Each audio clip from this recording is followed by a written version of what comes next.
કહો રાણી કઈ ગઈ, તમારે શું કહેવું છે? તમે જે મને 2 વચન આપેલા હતા એ અત્યારે તમે પૂર્ણ કરશો? હા, શા માટે નહીં? તો એક વચન છે કે તમે ભરતને રાજા બનાવો અને રામને 14 વર્ષ સુધી વનવાસ મોકલો. આ શું બોલો છો? બીજું કંઈક માંગી લો. ના, મારે આ જ વચન જોઈએ. ના.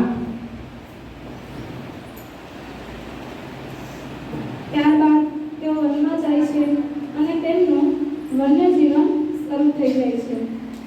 થોડા દિવસો બાદ રામ, સીતા અને લક્ષ્મણ પોતપોતાના કામોમાં હોય છે ત્યારે અચાનક ત્યાં શૂર્પણખા આવી પહોંચે છે.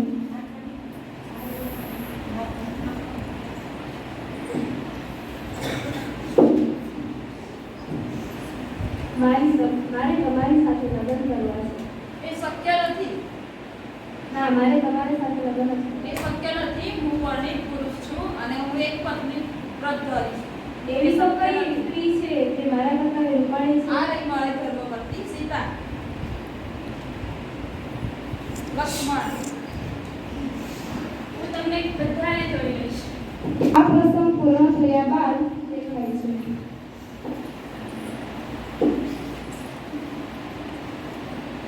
સ્વામી, ત્યાં બહુ સુવર્ણ હરણ છે, તેમાં તમે લાવી આપો ને. જરૂરથી હું લઈને આવું. લક્ષ્મણ, લક્ષ્મણ, લક્ષ્મણ, લક્ષ્મણ. લક્ષ્મણ, તમારા વિવાહે ટેન્શનમાં લાગે છે, તમે ત્યાં જઈને તેમને મદદ કરો ને. નહીં ભાભી, હું તમને એકલા મૂકીને કઈ નહીં જઈશ. નહીં લક્ષ્મણ, તમારે જવું પડશે. તમારા વીરા જે છે તે બહુ સંકટમાં લાગે છે. મારા સ્વામી જે છે એ ખૂબ સંકટમાં છે. મારો તમને આદેશ છે કે તમે ત્યાં જઈને તેમને મદદ કરો.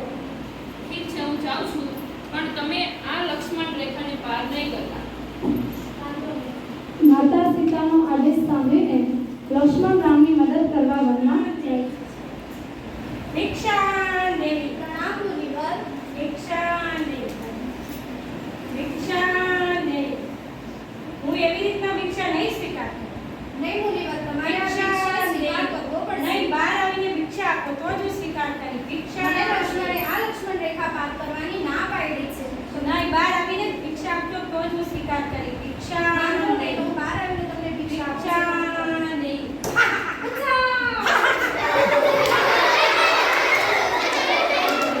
રાહ જોવે છે અને ફૂલોની કેડી બનાવે છે.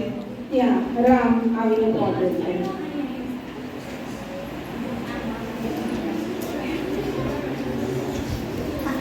રામ વનમાં સીતાની શોધમાં નીકળે છે.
પ્રભુ, આજ તમે મારા આંગણે પધાર્યા છો.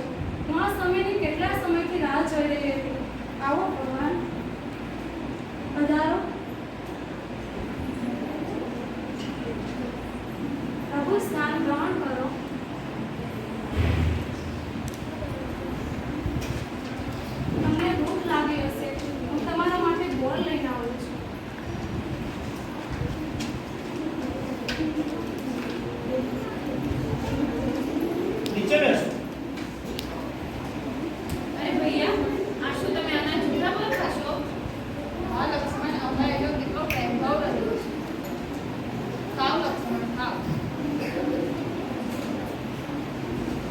શબરી રામને પ્રણામ પ્રભુ.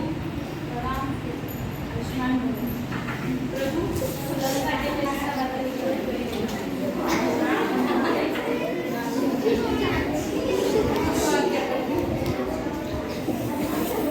રામની પરવાનગી લઈને ત્યારબાદ હનુમાન લંકા તરફ જવા નીકળી જાય છે અને લંકામાં જઈને માતા સીતાજીને મળે છે. પ્રણામ પ્રણામ મુનિવર, પ્રણામ. હું હનુમાન શ્રી રામજીનો દૂત છું. હું કેવી રીતે માનું કે તમે શ્રી હનુમાનબેન રામ ભગવાનના દૂત છો? હું એક વસ્તુ તમને આપીશ જે તમે જોઈને તમને ખબર પડી જશે કે શું તમે મને વસ્તુ આપવાના મારા સ્વામીજી? બતાવો કઈ વસ્તુ છે? કાંઈ વાંધો નહીં, આ તો મારા સ્વામીની બેટી છે. તો હવે તમને ખબર પડી કે હું શ્રી રામજીનો દૂત છું. હા, મને હવે ખબર પડી ગઈ કે તમે શ્રી રામના દૂત છો, તો તમે પણ મારા સ્વામીને જઈને મારી આ બંગડી જે છે તો તમે એને આપી દેજો. માતા તમને હું લેવા આવ્યું છું. તમે ચાલો મારી પીઠ પર બેસીને નહીં, લેવા તમે મને માફ કરજો, હું તમારી સાથે નહીં આવી શકું. પણ મારા સ્વામી લેવા આવશે ત્યારે જ હું આવીશ. જો આગળ માતા. હનુમાનજી સીતા માતાને લેવા જાય છે ત્યારે સીતા માતા તેમની સાથે જવાની ના પાડે છે. એ કહે છે જ્યારે રામ ભગવાન તેમને લેવા આવશે ત્યારે તે જશે. ત્યારબાદ હનુમાનજી જય શ્રી રામ બોલતા બોલતા ફરી વખત રામ પાસે જાય છે અને ત્યાં જઈને સીતા માતાનો સંદેશ તેમને આપે છે. જય શ્રી રામ. પ્રભુ પ્રભુ સીતા માતા ખૂબ જ દુઃખી છે અને તમને ખૂબ જ યાદ કરે છે. લક્ષ્મણ યુદ્ધની તૈયાર કરો, સેના તૈયાર કરો. હા ભૈયા. ચાલો સેના. ત્યારબાદ જય આ શ્રી સાંભળી રામ, જય રામ, શ્રી રામ, લક્ષ્મણ, જય શ્રી રામ. હનુમાન અને તેમની સેના બધા મળીને રાવણ સાથે યુદ્ધ કરવા માટે તેઓ લંકા તરફ જાય છે.